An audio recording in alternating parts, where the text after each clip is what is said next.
Yo, what's up mga kaibigan? This is I2K po again. Ngayon nandito man tayo sa channel ni Balita Hub TV. Sa lahat ng hindi pa nakasubscribe sa kanyang channel guys, mag-subscribe na po tayo. At ito, mag-subscribe po tayo. Siyempre, all natin yan guys para update tayo sa mga nilalabas ng video. At huwag nyo rin kalimutan mag-subscribe dito sa akin channel guys. Okay guys, simulan na natin.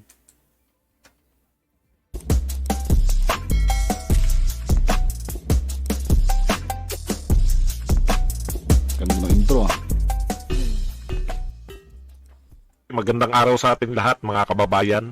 Saan man panig kayo ng daigdig naroon, dito na naman tayo sa another episode ng ating vlogs. Pag-usapan natin ngayon, ito po, kapapasok-pasok lang po. Ngayon lang po itong pagkatapos po ng ating live kaninang hapon, pumasok po itong balita na to. Po si Sara Duterte, ating Vice President, ay nagsalita na po na wala pong kinalaman si Speaker Romualdez sa kanyang takbo bilang Vice President. Yan po mga pag-uusapan natin at ilang pa pong maliliit na balita. Pero bago yan, kung bago ka pa lang dito sa ating channel, mag-subscribe. Oh guys, sa lahat ng hindi pa nakasubscribe dito kay Balita Hub TV, mag-subscribe na po tayo. Ka na. Dahil ito lang ang tayong channel na may kinikilingan, may pinapanigan. Una sa balita, huli sa impormasyon, kaya ano pang hinihintay nyo? Pindot na, okay. Panay kapapasok po ito na balita, no? Hindi ko po nakita yung sinabi ni Barsaga. Alam niyo naman si Pangulo, yung mga Duterte. Kaya nakakatawa yung mga Duterte, talagang no? May instant sagot. Ay, bago yan, ito po muna si Buwan muna. Bilib na bilib ako rito kay Buwan, no? Si Lian Buwan, ang issue niya naman ngayon, yung nagsabi po yung Canada na yung mga Filipino na merong US visa at saka mga Pilipino na nagkaroon ng visa sa Canada sa loob ng 10 taon ay free na po na hindi na visa free na. Yan, di ba? Okay. Ang reaction dito ni Lian Buwan, dapat hindi raw nila ina-advertise na free visa. Ayan sabi ni Lian Buwan, no? Nasaan na ba si Lian Buwan? Ito. News report should not headline Canada's program as visa-free to eligible Filipinos when eligibility is strictly narrow. Former holder of Canadian visa and holder of US visa, that is nowhere near being visa-free. Ito ang problema rito kay Lisa Buwan eh. Ano ba ang problema mo sa pagiging Filipino mo? No? Yan yung pinoproblema niyan eh. Yung gusto niya mag-travel sa buong mundo. Tapos dahil Pilipino raw siya, ang hirap daw mag-travel bilang Pilipino. Ikinahihiya mo yung pagiging Pilipino mo. Galit siya sa Canada, bakit daw ina-advertise na visa-free? Alam nga naman lahat ng tao pumunta na lang sa Canada. Ayaw ng Pilipinas eh. Hindi natin pinapayagan lahat ng tao pumunta rito. Canada pa. Di dinumog yan. Alam mo, wag lang yung sarili. Journalist ka di ba? Wag lang yung sarili iniisip mo. Meron bang bansa open sa lahat? Pasok na kay lahat, visa-free na? Di lahat na lang pa. Oo nga. Para lang ikaw makapasok. Ano bang meron sa ibang bansa, Lian Buwan? At gustong-gusto mong manirahan na sa ibang bansa. Ayan yung mahirap no? Naniniwala tayo dyan, kung may mga naniniwala dyan sa mga taga-Rappler. Pero yung taga-Rappler naman pala against sa Marcos, kaya naman pala yung pagiging Pilipino, hindi nila itinatakwil nila eh. Bakit siya mamumblema sa visa? Normal lang naman talaga na mamumblema ka sa visa. Maliban na lang kung gusto mong manirahan talaga sa mga bansa na yan. Kaming mga taga-Pilipinas, wala naman kaming problema diyan. Hindi naman kami titira diyan eh. Anyways. Punta na po tayo rito. Ito po ay reaction ni Inday Sara Duterte. Nasabi yata, hindi ko po nakita yung yung sinabi ni Congressman Barsaga na isa raw si Speaker Romualdez. Kahit ako guys, sinahanap ko yung may speech yun. Hindi ko mahanap-hanap. Kung alam nyo man guys, pa-comment lang sa baba. Pakilink na lang. At re-review natin yun. Hindi ko rin mahanap eh. Ang mga nangumbinsi o instrumental daw si Speaker Romualdez sa pagtakbo ni Inday Sara Duterte. Alam mo naman si Inday Sara at mga Duterte, Pag hindi nila kursunada yung mga pinagsasabi mo tungkol sa kanila, sasagot agad, di ba? Yun yung gusto natin dito eh. Parang may tagapagtanggol ka eh. Hindi ka na iiwan sa ere. hindi. Hindi. Masarap silang ipagtanggol. Kasi in return, pinagtatanggol ka rin nila eh. Kung magsasalubong to, si Martin tapos si Sara, hindi mananalo to.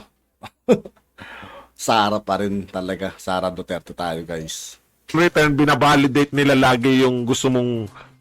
Kasi minsan nalilito ko rito sa administrasyon na to eh. Ayaw natin ng privatization.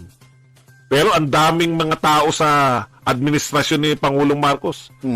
Gustong-gusto nilang i-privatize yung NAIA, i-privatize yung mga... Alam niyo yun?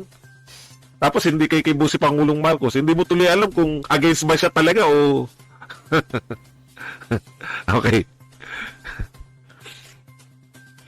Ito po, no? Ito po ang mga tinuran ni Inday Sara Duterte sa kanyang statement. Naglabas kagad ng statement eh. Speaker Martin Romualdez had absolutely nothing to do with my decision to run for Vice President. O, malinaw po ha. Wala pong kinalaman si Speaker Romualdez kung bakit tumakbo bilang Vice President si Sara Duterte. Kasi, di ba? Okay. To say that he tremendously helped in pushing for my vice presidential bid is acutely inaccurate. An insult. Insulto sa amin yan, sabi ni Sara Duterte. Insulto sa mga grupo, thousands of groups and individuals who incessantly implored me to reconsider an earlier decision not to join national politics. Yung kampo ni Con Martin gumagawa ng kwento. Although may utang na loob daw si Sara sa kanila. Pero ito sumagot si Vice President natin na wala naman daw palang kinalaman itong taon to. Basag sila. Tandang-tanda ko yan, di ba? Hanggang sa kahuli-huli ang araw na pwedeng magpalit. Kinukumbinsi natin si Sara Duterte na ran, Sara ran. Kaya tuwan-tuwa nga tayo nung nag-resign si ano eh. Basta sunod-sunod yun, si Baste muna, di ba? Nag-file siya ng mayoral. Okay. And it was Senator Amy who eventually persuaded me to run as Vice President, and it was decision sealed only after President Bongbong Marcos agreed to the conditions I set before running for VP. So nagkasundo talaga sila. Unity talaga, no? Tatakbo lang akong Vice President, eto mga kondisyon ko. Nung mag-agree si, kumbaga ang instrumental, at kitang-kita po natin yan eh. Si Amy at si Bongbong talaga nagpupunta ng Davao eh. Talagang niligawan po nila si Inday Sara para maging Vice President ni PBBM, no? So ito po ang tunay na kwento. Huwag na po nating balibalik ta rin sa mga hinahinala natin. There was no Speaker Romualdez in the picture. Totoo po yan. Alam po natin yun. Cavite Representative Elpidio Barsaga Jr. was obviously badly informed or made to believe a lie. So yan po ang pinaniniwalaan ni Barsaga ay isang kasinungalingan. Gumagawa sila ng kwento, guys. Gumagawa sila ng kwento. Kasinungalingan naman.